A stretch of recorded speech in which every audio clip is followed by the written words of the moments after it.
নমস্কাৰ আৰু তেখেত আছিল পল ব্ৰাণ্টন ব্ৰিটিছ এজন লোক যিজনে ভাৰতীয় সভ্যতাৰ প্ৰতি সংস্কৃতিৰ প্ৰতি বুলিয়েই ক'ম আৰু ইমান তেখেতৰ আগ্ৰহ যেতিয়া আমাৰ ব্ৰিটিছে ভাৰতত আহি যেতিয়া কলনী পাতিছিল ব্ৰিটিছ হওক পৰ্তুগীজসকল হওক তেখেতসকলে আহি উভতি যেতিয়া গৈছিল উভতি যাওঁতে তেখেতসকলৰ কিছুমান কাহিনী লৈ গৈছিল সততে ফকীৰসকলৰ যিবিলাক অলৌকিক কথা কাহিনীবিলাক এইবিলাক লৈ গৈছিল আৰু পল ব্ৰাণ্টনৰ নিচিনা লোকসকলে যেতিয়া এই কথাবিলাক শুনিছিল তেওঁলোকৰ মানে শুনি অদ্ভুত লাগিছিল আৰু সেই কথাবিলাক আচলতে কিমান দূৰ সত্য ফকীৰসকলৰ যি অলৌকিক ভেলকিবাজি যাদু কাণ্ডবিলাক কিমান দূৰ সত্য জানিবৰ কাৰণে তেওঁৰ মনটো উকমুকাইছিল লগতে তেখেতে ভাৰতৰ বিষয়ে যি শুনিছিল যে ভাৰতৰ যুগ সংস্কৃতি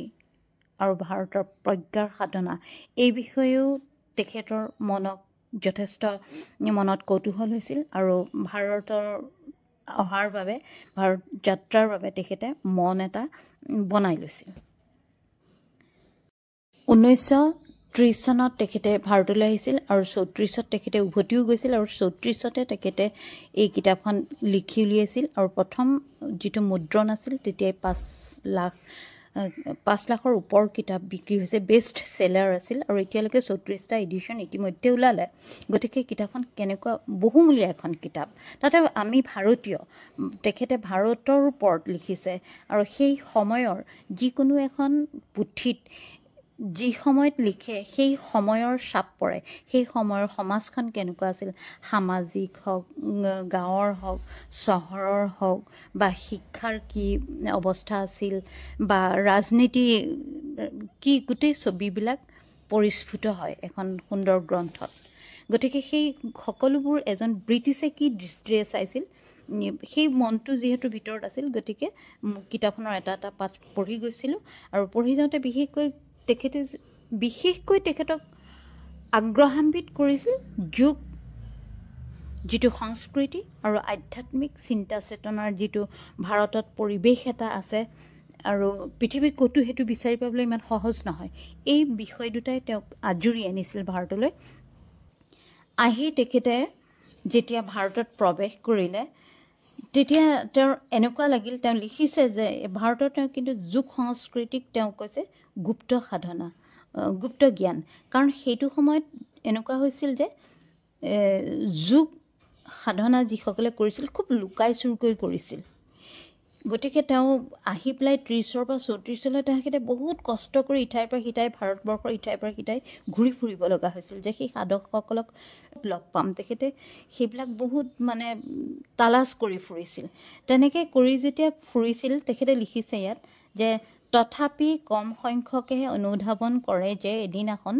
বিশ্বৰ বাবে ভাৰতৰ পৰা জাহাজেৰে পৰিবহণ কৰি লৈ যোৱা মূল্যৱান মণিমুক্তাতকৈ এই জ্ঞান বহুগুণে মূল্যৱান এই জ্ঞান মানে এই গুপ্ত জ্ঞানৰ কথা কৈছে আৰু সেই গুপ্ত জ্ঞান মানে যুগ সংস্কৃতি আৰু যুগ সংস্কৃতিৰ গাতে গা লাগি আছে আধ্যাত্মিক চিন্তা এই কথা কৈছে তেওঁ এই জ্ঞান বুলি একেবাৰে নগণ্য সংখ্যকে অৱশ্যে যুগ অভ্যাস কৰিবলৈ লৈছিল তথাপি হেজাৰত এজন ইংৰাজীও এজন অৰ্ধ উলংগ কলা লোকৰ সন্মুখত শিষ্যৰে ভৰ্তি হৈ থকা কোঠাত দণ্ডৱত হ'বলৈ সাজু থাকে এইটোৱেই কথা সেই কলাৰ মাজত এজন বগাসকল বৰ দাম্ভিক কিন্তু অথচ কিহে টানি আনিছে যে টানি আনে তাৰো এজন আহি সেই কলাসকলৰ মাজত দণ্ডৱত সেৱা কৰে সেই বিশেষ লোকজনক সেই ঋষিজনক সেই মনীষীজনক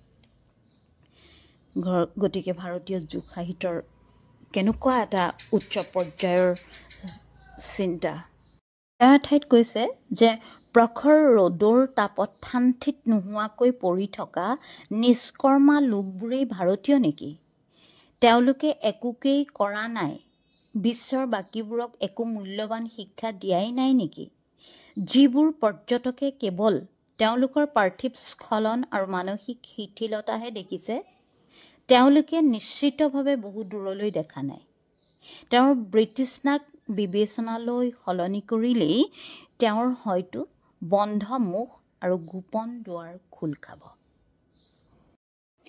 তেওঁ আকৌ কৈছে যে মানি ল'লোঁ যে ভাৰতে কেইবা শতিকা জুৰি নাক বজাই শুই আছে।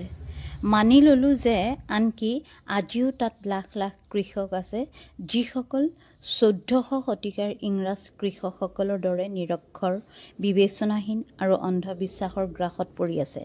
মানি ল'লোঁ যে ব্ৰাহ্মণ পণ্ডিতসকলে মধ্যযুগৰ পণ্ডিতসকলৰ দৰে গ্ৰাম্য শিক্ষা কেন্দ্ৰসমূহত পৌৰোহিত্যৰ ভাগ বটোৱাৰা কৰি আছে। তথাপি এতিয়াও তাত তেনে কম সংখ্যক হ'লেও অমূল্য অৱশিষ্ট আছে যাক যুগ সংস্কৃতি বুলি শ্ৰেণীভুক্ত কৰিব পাৰি, যাৰ দ্বাৰা তেওঁলোকৰ নিজা পদ্ধতিৰে পাশ্চাত্য বিজ্ঞানৰ নিচিনাকৈ মানৱ কল্যাণ সাধন কৰিব বিচাৰে। আৰু এঠাইত তেওঁ কৈছে যে আচলতে যিসকলে প্ৰাচ্যৰ সকলো ধাৰণাক এলাগী কৰে তেওঁলোকে উচ্চ চিন্তাধাৰা, গভীৰ সত্য আৰু যোগ্য মানসিক জ্ঞানকো বন্ধ কৰি ৰাখে। তেওঁ আকৌ কৈছে যে মই ক'ব পাৰোঁ যে একমাত্ৰ ভাৰততেই মোৰ ধৰ্ম বিশ্বাসৰ পুনৰুদ্ধাৰ হ'ল। এইদৰে কৈছে। প্ৰথম তেওঁ ইংলণ্ডৰ পৰা ভাৰতলৈ আহি মুম্বাই জাহাজ ঘাটত নামি মুম্বাইৰ মেজেষ্ট্ৰি নামৰ সেই সময়ৰ সেই বিশাল হোটেলখনত থকাৰ ব্যৱস্থা কৰে আৰু তাতে তেওঁ এজন ইজিপ্তৰ যাদুকৰক লগ পাইছিল। যিহেতু এখেত মূলতঃ সাংবাদিক, লগতে তেওঁ ভাৰতক জনাৰ বাবে আহিছিল, সেই ডায়েৰী কলম লৈ আহিছিল, যি পাই যি দেখে তেওঁৰ অনুসন্ধিৎসু মনে লগাতকৈও বেছি জানি প্ৰশ্ন কৰি কৰি টুকি নিবলৈ সেই এটা মন লৈ যিহেতু আহিছিল, এখন কিতাপ ৰচাৰ হয়তো মনত বাসনা আছিলেই প্ৰথমৰ পৰাই। গতিকে যেতিয়া যাদুকৰজনক তেওঁ লগ পালে তেওঁক এটাকৈ প্ৰশ্ন সুধি গৈ আছে। যাদুকৰজনে নিজৰ যাদুবিদ্যা তেওঁক দৰ্শনো কৰালে আৰু তাৰপিছত তেওঁ উলিয়ালে যে আপুনি কেনেকৈ এই বিদ্যা শিক্ষা পালে।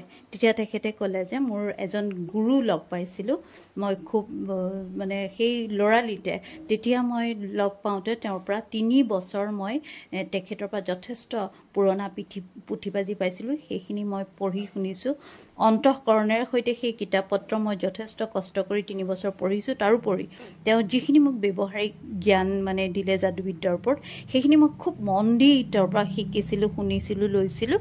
আৰু শেষত গৈ এনেকুৱা হ'ল যে গুৰুতকৈ শিষ্য বেছি ওপৰত গ'ল। আৰু যিহেতু যাদুবিদ্যা আয়ত্ত কৰিলে তেতিয়া এনেকুৱা হ'ল যে সেই মানুহজনৰ তেওঁ মানুহৰ মাজত জনাজাৰ প্ৰচাৰ হৈ গ'ল যে এই মানুহজনে যাদুবিদ্যা জানে। কোনোবাই কিবা বিপদত পৰিলেই দৌৰি আহিছিল মানুহজনৰ ওচৰত। এইদৰে আহোঁতে আহোঁতে তেওঁৰ লাষ্টত এনেকুৱা হ'ল এপইণ্টমেণ্ট ল'ব লাগে ডাক্তৰৰ দৰে তেওঁৰ ওচৰত, আৰু বিশেষ এটা মাননি তেওঁক দিবলগীয়া হৈছিল। আৰু মাননি সৰু নহয়, ডাঙৰ একদম। গতিকে তেওঁ বহুত একদম ধনী এজন মানুহ হৈ গ'লগৈ শেষত। সেই যাদুকৰজনৰ পৰা তেওঁ এই বিশেষ কথাখিনি জানি নোট কৰি গৈছিল আৰু এই বিশেষ বিশেষ কথাবিলাক তেখেতে কিতাপখনত সুন্দৰকৈ উল্লেখ কৰি গৈছে। গৈ গৈ গোটেই ভাৰতখন পলব্ৰান্তনে ঘূৰিছিল। সেই গুপ্ত মানে জ্ঞান যাৰ হাতত আছিল, যোগী, সেই তেনেকুৱা বিশেষ যোগীক বিচাৰি তেওঁ ভাৰতৰ গলিয়ে গলিয়ে তলৌকৈ ঘূৰি ফুৰিছিল আৰু সেই আধ্যাত্মিক জ্ঞান, সেই আধ্যাত্মিক চিন্তা চেতনা যাৰ দ্বাৰা উজাগৰ হয়, সেই বিশেষ ব্যক্তিজনক ভাৰতৰ অলি গলি বিচাৰি ফুৰিছিল। ক'ত এজন ঠাণ্ডা দেশৰ পৰা অহা মানুহ ভাৰতত কিমান গৰম, গতিকে তেওঁ শাৰীৰিকভাৱে যথেষ্ট কষ্ট পাইছিল। তেওঁলোকৰ স্বাভাৱিক খোৱা বোৱা আৰু ভাৰতত তেওঁ যিটো খোৱা বোৱাৰ যথেষ্ট কষ্ট পাইছিল, কাৰণ মিলা নাছিল তেওঁলোকৰ খোৱা বোৱা ভাৰতীয় মানুহৰ লগত। আৰু তাত ঠাণ্ডা, ইয়াত গৰম, আৰু যাতায়াতৰ ব্যৱস্থাও ইমান সুব্যৱস্থা নাছিল। আছিল ৰে'লৰ কথা কৈছে তেওঁ, ওৰ পৰা তলৈ ইখন ৰাজ্যৰ পৰা সিখন ৰাজ্যলৈ যাওঁতে ৰে'লত গৈছিল, গৰু গাড়ীত উঠিছিল, বা মাজে মাজে ঠাই বিশেষে মটৰ গাড়ীও ব্যৱহাৰ কৰিছিল আৰু খোজকাঢ়ি ক'ৰবাত অলপ খোজো কাঢ়িছিল।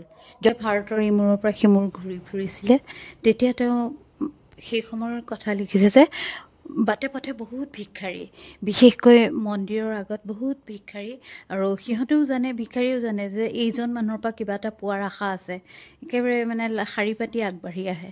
ঠিক তেনেকৈ তেওঁ ভাৰতৰ যি মানে লেতেৰা, স্বাভাৱিকতে তুলনামূলকভাৱে ভাৰত ইউৰোপৰ দেশতকৈ অলপ কিছু লেতেৰা, এতিয়াও লেতেৰা, আনকি সেই সময়তো আছিল পল ব্ৰাণ্টনে সেইটো লক্ষ্য কৰিছিল, সেই বিষয়েও কৈছে যথেষ্ট লেতেৰা, আৰু ভাৰতৰ যি অনাময় ব্যৱস্থা তাৰ কথাও কৈছে। গতিকে সেই দিশৰ পৰা যথেষ্ট ভাৰত পিছপৰা। আৰু লেতেৰাৰ কথা কওঁতে তেওঁ কৈছে যে তেওঁ যেতিয়া বেনাৰসলৈ আহিছিল তেতিয়া তেওঁৰ যেতিয়া ৰাস্তাৰ মাজেৰে গৈ আছিলে বহুত গোন্ধ পাইছিলে। সেই গোন্ধ কি, তেওঁৰ ইমান উৎকট গোন্ধ, তেওঁৰ ভৰি আগলৈ আগবাঢ়িব খোজা নাছিল, যেন উভতি গুচি যাব এনেকুৱা লাগিছিল। পিছত উপায় নাই, আহিছে এতিয়া যাবইতো লাগিব, নোযোৱাকৈ তেওঁ ভাবিবই নোৱাৰে। গতিকে সেই গোন্ধৰ মাজেৰে যেতিয়া তেওঁ আগবাঢ়ি এখোজ দুখোজকৈ গৈ আছে তেতিয়া গোন্ধটো অনুসন্ধান কৰি বুজিলে যে এইটো গৰুৰ গোবৰৰ গোন্ধ। জাতি হিচাপে ভাৰতীয় জাতিটো যথেষ্ট এলেহুৱা আছিল, নিষ্ক্ৰিয় আছিল, এই বিষয়েও তেওঁ কৈ গৈছে।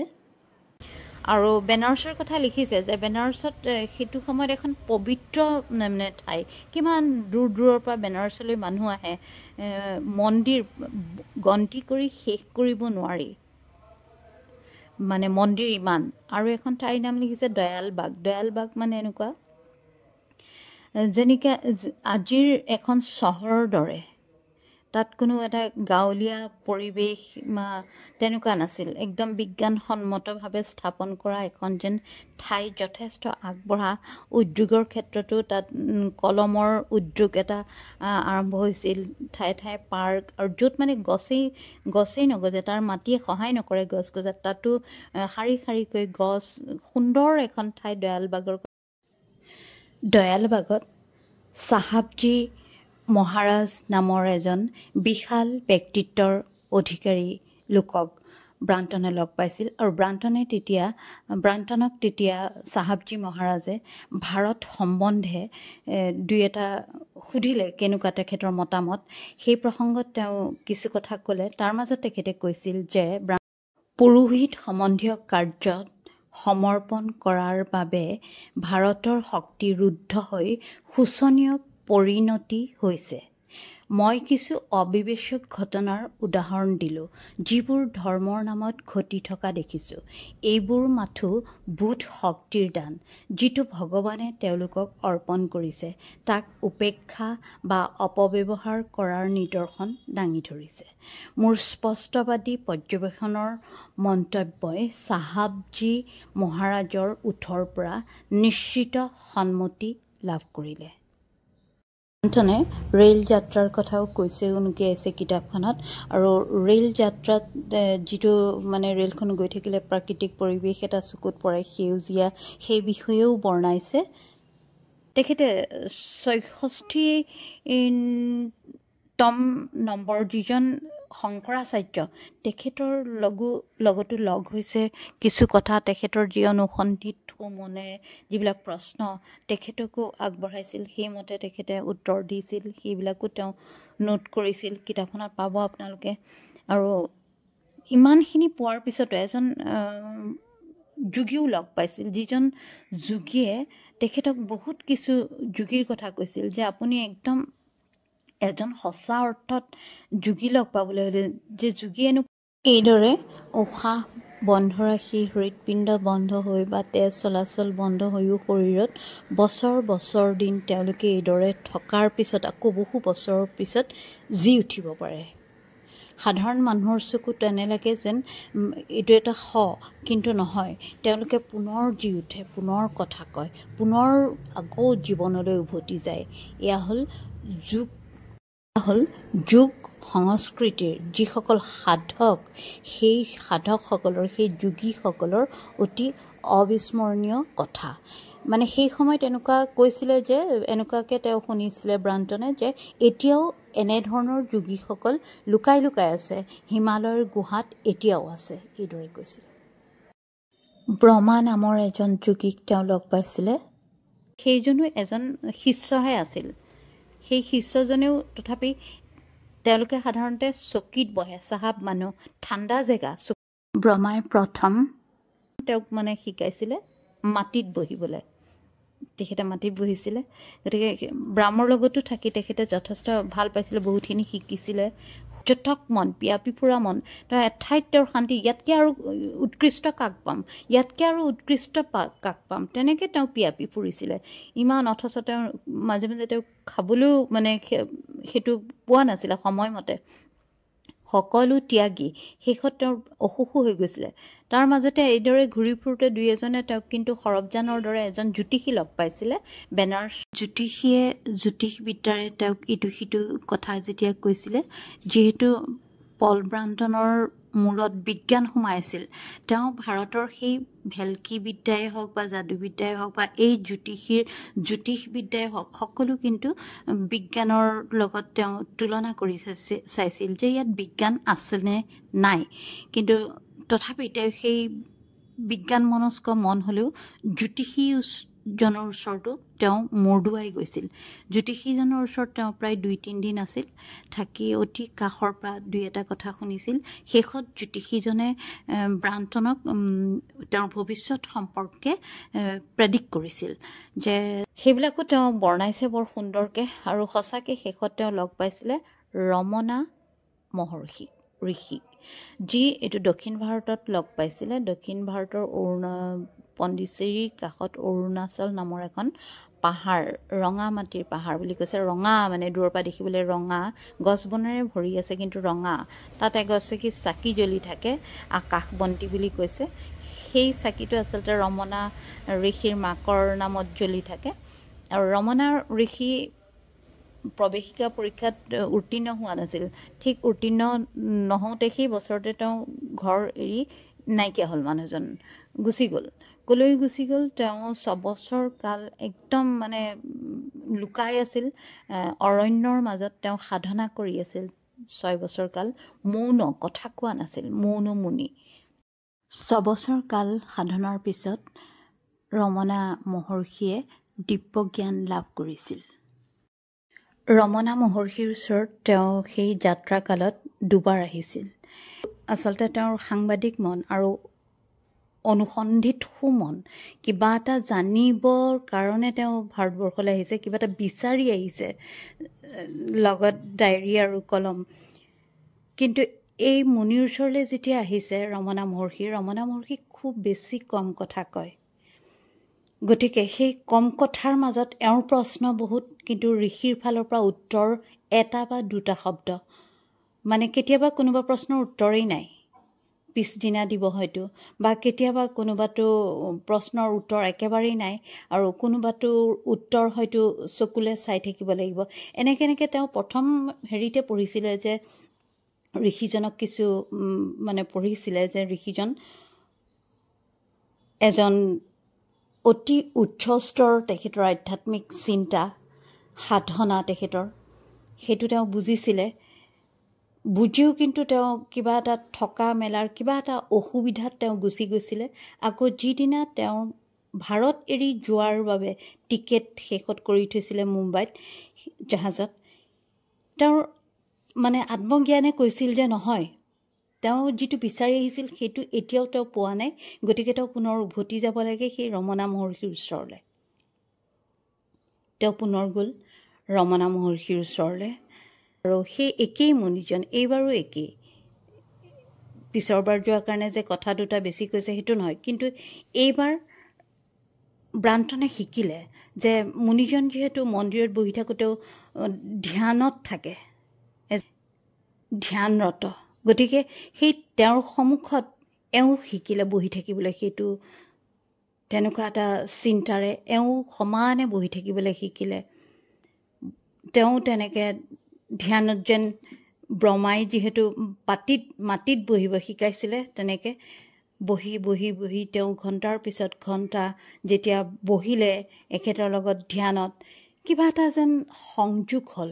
পৰিশেষত ইমান প্ৰশ্ন কৰি থকা মানুহজনে শেষলৈ ব্ৰাণ্টনে প্ৰশ্নৰ ঠাইত এনেকুৱা হ'ল যে তেওঁ মহৰ্ষিৰ চকুৰ ভাষা যেন আয়ত্ত কৰিলে। মহৰ্ষিয়ে বুজে কি মোক প্ৰশ্ন কৰিব বিচাৰিছে আৰু তেওঁৰ একেবাৰে একান্ত শিষ্য হৈ আয়ত্ত কৰিলে যে মহৰ্ষিয়ে তেওঁক কি উত্তৰ দিছে চকুৰেই প্ৰশ্ন চকুৰেই উত্তৰ মানে দুজনৰ আত্মা যেন এটাত লীন হৈ গৈছে এজন পিপাসু বিচাৰি আহিছে গতিকে কি ধৰণে বিচাৰিব কিমান তেখেতৰ অন্তৰ বাউল কান্দোন তথাপি তাৰ মাজে মাজে দুই এটা প্ৰশ্ন যেনেকৈ সুধিছিলে তেওঁ যে পৃথিৱীৰ ভৱিষ্যত আপুনি কি বুলি ভাবে এইদৰে প্ৰশ্ন কৰিছিল তেতিয়া মহৰ্ষিয়ে কৈছে যে পৃথিৱীৰ ভৱিষ্যত নহয় তুমি বৰ্তমানক চম্ভালা বৰ্তমানক যেতিয়া চম্ভালি ল'বা যত্ন কৰিবা তেতিয়া ভৱিষ্যত নিজে আহিব মানে ভৱিষ্যত ভাল হ'ব আৰু তুমি আনক জনাৰ আগতে নিজক জানা তাৰমানে আত্মজ্ঞান যিটো অমৃত মন্থন তুমি নিজক জানিবলৈ চেষ্টা কৰা তোমাৰ ভিতৰতে গোটেই ব্ৰহ্মাণ্ডখন আছে যেতিয়া তুমি তোমাৰ মইটোক উদ্ধাৰ কৰিবা তেতিয়া তুমি পৃথিৱীৰ সকলো প্ৰশ্নৰ উত্তৰ পাবা আৰু যিমান ভিতৰলৈ তুমি যাবা সিমান তোমাৰ এই মইটো যিটো অহং ভাৱটো লৈ ফুৰি যায় এই মইটো নোহোৱা হৈ যাব মই নোহোৱা হৈ যেতিয়া তোমাৰ দৈৱ চিন্তা যিটো দৈৱ শক্তি যিটো লাভ কৰিবা ব্ৰহ্ম চিন্তা তুমি লাভ কৰিবা আৰু সেই আধ্যাত্মিকতাৰ শেষ চিন্তাই ব্ৰহ্মচিন্তা আৰু ব্ৰহ্মচিন্তাৰ উদ্দেশ্যই হ'ল পৃথিৱীৰ মহত্তম উদ্দেশ্য ৰমনা মহৰ্ষিৰ সেই ধ্যানৰত মূৰ্তিৰ সন্মুখত ব্ৰান্তনেও অনৰ্গল বহি থাকিল তেখেতো ধ্যানত উপবিষ্ট হ'ল এইদৰে কেতিয়াবা মন্দিৰত ঘণ্টাৰ পিছত ঘণ্টা কেতিয়াবা প্ৰকৃতিৰ মাজত ঘণ্টাৰ পিছত ঘণ্টা এইদৰে ধ্যান কৰি কৰি যেন ব্ৰান্তনে মহৰ্ষিৰ চকুৰ ভাষা বুজি পোৱা হ'ল কাৰণ বেছিভাগ কথা চকুৰে উত্তৰ দিছিল মহৰ্ষিৰ আত্মাত যেন ব্ৰান্তন লীন হৈ গ'ল আৰু সেই ভাষা আয়ত্ত কৰিলে আৰু যিমান তেওঁৰ মনত প্ৰশ্নৰ উকমুকনি আছিল অস্থিৰ আছিল তেওঁৰ মন এই সকলো তেওঁৰ নাশ হ'ল মনৰ অস্থিৰতা নাশ হ'ল প্ৰশ্ন শেষ হ'ল তেওঁৰ তাৰমানে সেই নিজৰ মাজতে প্ৰশ্ন আৰু নিজৰ মাজতে উত্তৰ তেওঁ পাবলৈ হয়তো আৰম্ভ কৰিলে এয়াই ভাৰতীয় যি আধ্যাত্মিক চিন্তা এয়া তেওঁ আয়ত্ত কৰি দণ্ডৱতে প্ৰণাম কৰি শেষ সময়ত এনেকুৱা লাগিছিল দুইজনে দুইজনক যেন এৰিব খোজা নাছিল তথাপিও মহৰ্ষিয়ে কৈছিল দূৰত্ব যিমানেই নহওক ধ্যানেৰেই ইজনে সিজনক পাব পাৰি একে সময়তে গতিকে ঘৰমুৱা হ'ল গৈ তেওঁ যিখিনি ডায়েৰীত গোটেই ভাৰতখন ঘূৰি পকি যি পালে বিশেষকৈ শংকৰাচাৰ্য ৰমনা মহৰ্ষিৰ পৰা যিখিনি তেওঁ পালে এই গোটেইখিনিয়ে তেওঁ চালি জাৰি গোটেইখিনি পুথি আকাৰে বিশ্ববাসীক ভাৰতৰ যুগ সংস্কৃতি আৰু আধ্যাত্মিক চিন্তাৰ কাহিনী গোটেই বিশ্ববাসীৰ হাতত তুলি দিলে পঢ়ি গৈ আছোঁ বহুত ভাল লাগিছে আৰু অকল এইখিনি কথাই কথা নহয় ব্ৰান্তনৰ যি লেখনিৰ যিটো এজন লেখক হিচাপে তেওঁ কথাৰ মাজত ভাৰতৰ যি প্ৰকৃতি যি গছ বন দেখি গৈছে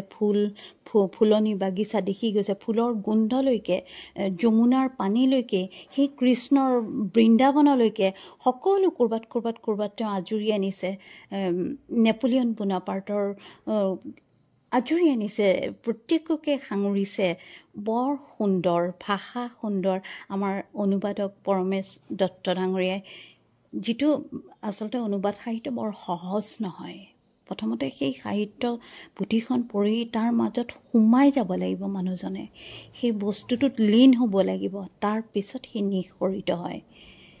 অনুবাদ বৰ টান কাম। গতিকে ভুল শুদ্ধৰ মাজেৰে আপোনালোকক কিছু কৈছোঁ, আৰু আপোনালোকেও এই পুথিখন মৰমলেণ্ড পাণবজাৰত আছে, আপোনালোকে বিচাৰিলে পাব, পঢ়িব, খুবেই ভাল পাব। ধন্যবাদ।